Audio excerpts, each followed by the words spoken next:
Welcome back students. चलिए 10th UP board के students ध्यान दें, आपके लिए 10th चार्ट आपके सामने है और उम्मीद है कि आपको अच्छे से सब कुछ समझ में आ रहा होगा, क्लियर आपको दिखाई दे रहा होगा। बोर्ड के ऊपर सारा कुछ मैंने यहाँ पे पहले से ही मेंटेन कर रखा है ताकि समय बच सके, वीडियो लंबी ना हो। तो चलिए शुरू करते हैं। बहुत इजी मेथड से हम आपको समझाने की कोशिश करते हैं। 10th चार्ट है और 10th चार्ट आप देख रहे हैं। 10th chart 10th A, C और D और यूपी बोर्ड के स्टूडेंट्स के लिए। इस टेंस चार्ट के माध्यम से हम इस टेंस को समझेंगे।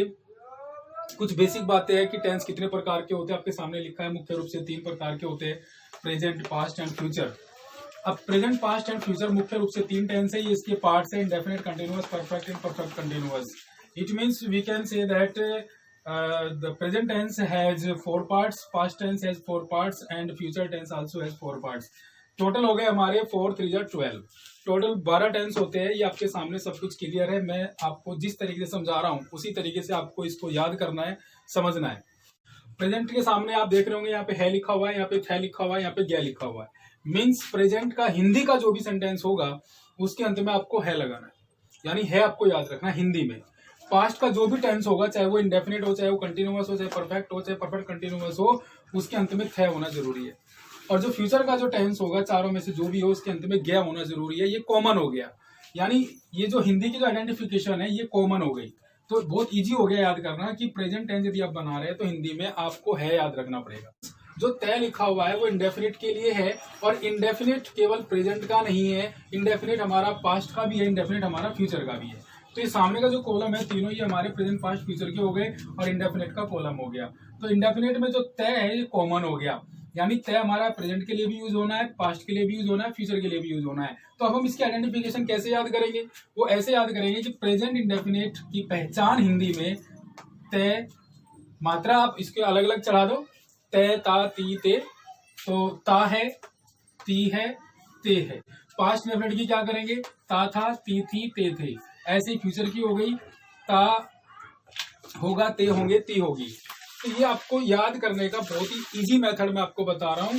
और दूसरा है रहा, तो ये प्रेजेंट और ये कंटिन्यूअस। ये हो जाएगा रहा है, ये हो जाएगा रहा था, ये हो जाएगा रहा होगा।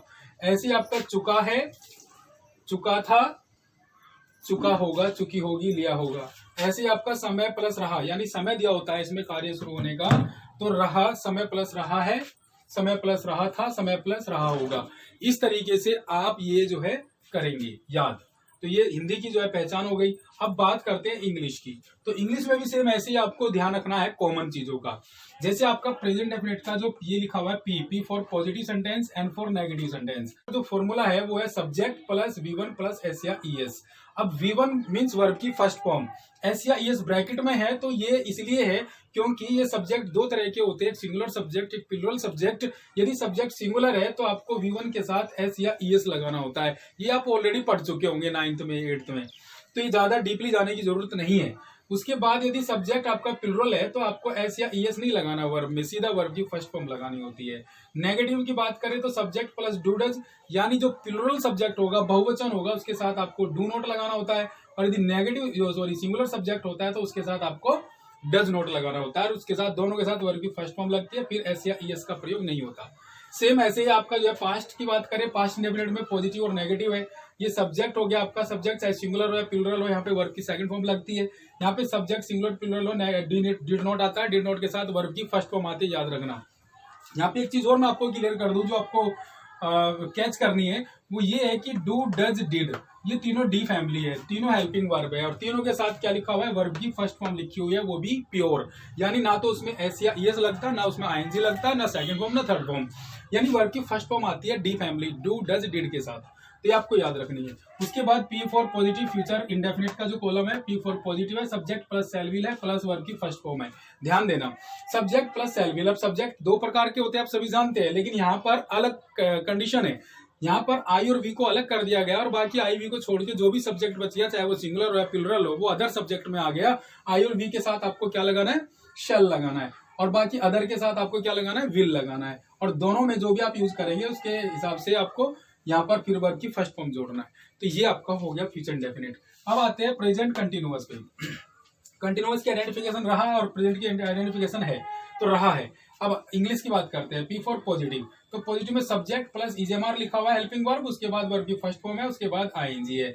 अब यहाँ पर देखने वाली बात ये है दोस्तों कि जैसे मैंने आपको बताया था अभी कि सब्जेक्ट दो प्रकार के होते हैं, वो कंडीशन यहाँ पर भी अप्लाई होती है, लेकिन यहाँ पर हमारी तीन चीजें हेल्पिंग वर्ब तीन आ गई। ईजेएमआर, तो ईज हमारा सिंगुलर के साथ यूज होता है, आपको पहले से भी पता होगा। आर हमारा प्लूरल के साथ यूज होता है, लेकिन एम हमारा आई के साथ यूज होता है, लगाना है। और उसके बाद वर्ब की फर्स्ट फॉर्म के साथ आईएनजी जोड़ना है। कंटिन्यूअस का मतलब होता है जब समय चल रहा होता है, कोई कार्य कंटिन्यू चल रहा है और अभी वो समाप्त नहीं हुआ है, तो वो कंटिन्यूअस में आता है। तो ये हो जाएगा आपका V1 प्लस आईएनजी। सेम आपको जब कॉमन आपको चीज याद रखनी है, तो यहाँ पर ध्यान रखना subject plus was verb, past tense में वाज वर्ब आ जाएगा। ईजेएमआर को वाज वर्ब में बदल दिया, सिंगुलर सब्जेक्ट है तो वाज, प्लूरल सब्जेक्ट है तो वर्ब। उसके बाद वर्ब की फर्स्ट फॉर्म में आईएनजी आपको जोड़ना ही जोड़ना है, क्योंकि ये भी कंटिन्यूअस है। उसके बाद आ जाओ फ्यूचर कंटिन्यूअस में, subject plus shall will plus be plus V1 plus ING. तो शैल विल की कंडीशन मैं आपको ऊपर समझा चुका हूँ, आई वी के साथ शैल, अदर के साथ विल, उसके बाद बी लगा के वर्ब की फर्स्ट फॉर्म और आईएनजी आपको लगाना है। देखिए दोस्तों, यहाँ पर एक चीज का ध्यान और रखना पड़ेगा, मॉडल वर्ब शैल विल है हमारी, और मॉडल वर्ब के साथ हमेशा वर्ब की फर्स्ट फॉर्म आती है।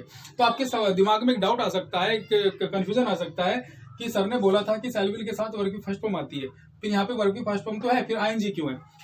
वो इसलिए है क्योंकि ये जो बी हमने यूज किया है, बी की वजह से वर्ब की फर्स्ट फॉर्म आईएनजी का प्रयोग हुआ है, ना कि शैल विल की वजह से हुआ है।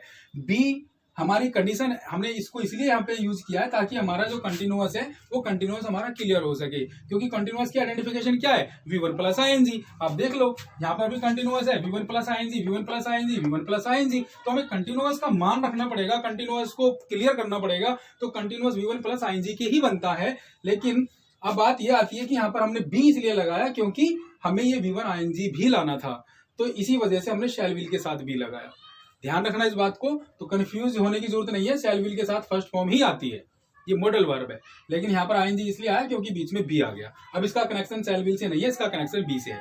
चलिए आगे बढ़ते हैं, परफेक्ट की बात करते हैं। यानी प्रेजेंट परफेक्ट में आपका सब्जेक्ट प्लस हैज हैव है, वही सिंगुलर सब्जेक्ट के साथ हैज है, प्लूरल के साथ हैव आता है, और वर्ब की थर्ड फॉर्म है। यहाँ पे कोई भी सब्जेक्ट हो, हेड लगाना है, वर्ब की थर्ड फॉर्म है। यहाँ पे सब्जेक्ट वही कंडीशन है, आईवी के साथ शैल, अदर के साथ विल, और हैव के साथ वर्ब की थर्ड फॉर्म लगानी है। कॉमन क्या है यहाँ पर? वर्ब की थर्ड फॉर्म, वर्ब की थर्ड फॉर्म, वर्ब की थर्ड फॉर्म। किसकी वजह से? परफेक्ट की वजह से, क्योंकि परफेक्ट तीनों के लिए कॉमन है। प्रेजेंट में अपर पास्ट और फ्यूचर ये तीनों अलग अलग टेंस है, तो इसकी वजह से हैज हैव आ गया, और पास्ट की वजह से हैड आ गया, फ्यूचर की वजह से शैल विल हैव आ गया। तो ये ध्यान रखने वाली बात है। उसके बाद आ जाओ परफेक्ट कंटिन्यूअस में, समय प्लस रहा, subject plus has have plus been plus V1 plus ING plus since for plus time. अब देखिए यहाँ पर थोड़ा सा आपको माइंड लगाना पड़ेगा कि यहाँ पर दो टेंस एक साथ लिखे हुए हैं, परफेक्ट भी एक साथ आ गया, यानी ये वाला टेंस भी आ गया और ये वाला भी, यानी ये एक साथ हमने यहाँ पे लिखा हुआ है परफेक्ट कंटिन्यूअस। तो नेचुरली हाँ, इसके जो रूल्स है, जो इसकी डेफिनेशन है या इसके फॉर्मूलेज है, वे भी कॉमन ही होंगे, उनसे मिलते जुलते ही होंगे। चलिए देखते हैं। सब्जेक्ट प्लस हैज हैव कहां से आ गया आपका? परफेक्ट की वजह से, क्योंकि परफेक्ट में हमने क्या लगाया था? हैज हैव लगाया था, वो हमने हैज हैव ले दिया। उसके बाद been plus V1 ING, V1 plus ING क्यों आया? क्योंकि कंटिन्यूअस है, मैंने बोला था कंटिन्यूअस में आईएनजी लगना ही लगना है V1 के साथ, तो आईएनजी हमने ले लिया यहाँ पे V1 प्लस आईएनजी।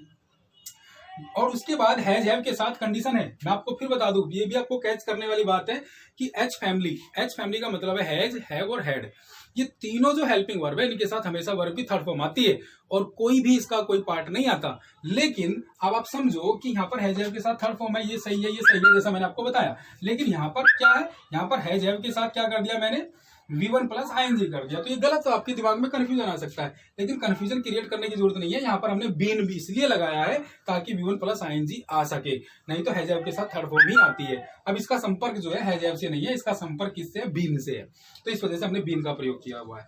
उसके बाद आपका दोस्तों देखिए यहाँ पे सिंस फॉर का प्रयोग हुआ है, इसकी इंपोर्टेंस है यहाँ पे किस वजह से? समय की वजह से, क्योंकि यहाँ पे समय एक्स्ट्रा है, तो कार्य शुरू होने का समय दिया होता है ऐसे वाक्यों में। अब समय जो है दो प्रकार का होता है, एक पॉइंट ऑफ टाइम, एक पीरियड ऑफ टाइम।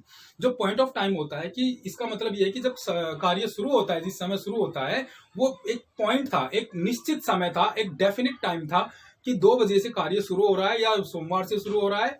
इस तरह का जो समय होता है 8 बजे से 5 बजे से, ये पॉइंट ऑफ टाइम होता है। और जो पीरियड ऑफ टाइम होता है कि इसका मतलब होता है कि कार्य शुरू तो हुआ था, लेकिन अब तक होते होते उसको कितना समय हो गया, यानी 2 घंटे से 2 घंटे हो गया है कर होते होते, यानी 7 दिन से ये काम हो रहा है, यानी 2 महीने से। इस तरीके के जो काम होते हैं, जो समय होता है, वो पीरियड ऑफ टाइम में आता है। तो जो पॉइंट ऑफ टाइम है, जो निश्चित समय डेफिनेट टाइम है, उसके लिए आपको सिंस यूज करना है। जो पीरियड ऑफ टाइम है जहां पर हमें समय का पता नहीं होता कि किस समय शुरू हुआ था, तो वहां के लिए आपको 4 लगाना है, तीनों में ही लगाना है। तो ये आपको समझ में आ गया होगा। सिंगुलर सब्जेक्ट के साथ है, अदर के साथ, प्लूरल के साथ है। सब्जेक्ट प्लस हेड, सभी के साथ हेड आता है। बीन इसलिए आया क्योंकि मैं आपको यहाँ समझा चुका हूँ, V1 ING की वजह से। उसके बाद सिंस 4 आपको पता चल गया, टाइम आपको लगाना है लास्ट में। उसके बाद फ्यूचर की बात करते हैं। फ्यूचर परफेक्ट कंटिन्यूअस में subject plus shall will plus have plus been plus V1 plus ING plus since 4 plus prime, सब कुछ तो वही है, सब कुछ कॉमन ही तो है। बस आपको ये ध्यान रखना है, शुरू में ही आपको याद हो जाएगा कि आपको प्रेजेंट अलग है, पास्ट अलग है, फ्यूचर अलग है, लेकिन ये जो इंडेफिनिट है वो तीनों के लिए है, कंटिन्यूअस तीनों के लिए है, परफेक्ट तीनों के लिए है, परफेक्ट कंटिन्यूअस तीनों के लिए है। तो इस तरीके से आप कॉमन ढूंढ लेंगे कि भाई प्रेजेंट इंडेफिनिट, प्रेजेंट कंटिन्यूअस, ऐसे नहीं करना, present indefinite, past indefinite, future indefinite. आपको ये जो है ना, ये 3 टेंस का जो ये कॉलम है, इसको याद करना है एक साथ। यानी इंडेफिनिट एक बार में याद करना है, इंडेफिनिट एक बार में समझना है, ये इजी मेथड है। उसके बाद दूसरे नंबर पे आपका कंटिन्यूअस एक बार में समझना है। ये कंटिन्यूअस आपको एक बार में समझना है, क्योंकि कॉमन आपको समझ में आ जाएगा ना कि एक बार में हमने देख लिया कंटिन्यूअस में क्या लगता है, V1 ING लगता है, V1 ING V1 ING। इस चीज का ध्यान रखना पड़ेगा। परफेक्ट आपको एक बार में समझना है और परफेक्ट कंटिन्यूअस आपको तीनों का एक बार में समझना है। सो स्टूडेंट्स, यहाँ पर हमारा टेंस चार्ट खत्म होता है। उम्मीद है आपको अच्छे से समझ में आया होगा। नेक्स्ट वीडियो में हम इन सारे टेंस के जो 12 टेंस हैं, इनके एक एक एग्जाम्पल लेंगे और उनके पार्ट्स के बारे में भी आपको बताएंगे कि पॉजिटिव से नेगेटिव और नेगेटिव से इंटरोगेटिव कैसे हम इसको बदल सकते हैं। तो नेक्स्ट वीडियो में आपको बिल्कुल क्लियर हो जाएगा एग्जाम्पल के माध्यम से। तब तक आपको क्या करना है, ये टेंस चार्ट आपको अपनी कॉपी में नोट डाउन तो करना है, इसको सारे फॉर्मूलाज को पढ़ना है, याद करना है। मैंने आपको सारे तरीके इसमें बताए हैं।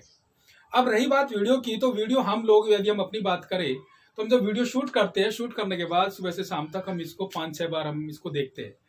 इसलिए देखते हैं कि यदि इसमें कोई गलती हो गई है या कोई एक्स्ट्रा चीज इसमें शूट हो गई है तो उसको हम वहां से हटा दें। एडिट का मतलब ही यही होता है ना, तो उसको हटा दे और उसको सही वीडियो आपके सामने रखे। तो 5-6 बार इस वीडियो को देखना और समझना, इसका लाभ हमें होता है। ये चीज, ये टॉपिक हमें और ज्यादा क्लियर हो जाता है। यदि आपको एक बार में समझ में नहीं आया तो आप इस वीडियो को 2 बार देखिए, 3 बार देखिए, आपके पास है। यही तो प्लस पॉइंट है ऑनलाइन एजुकेशन का। तो बार बार जब इसको देखोगे तो इसका लाभ आपको मिलेगा, 100% मिलेगा, डेफिनेटली मिलेगा। तो मिलेंगे नेक्स्ट वीडियो में, तब तक के लिए God bless you, have a nice day.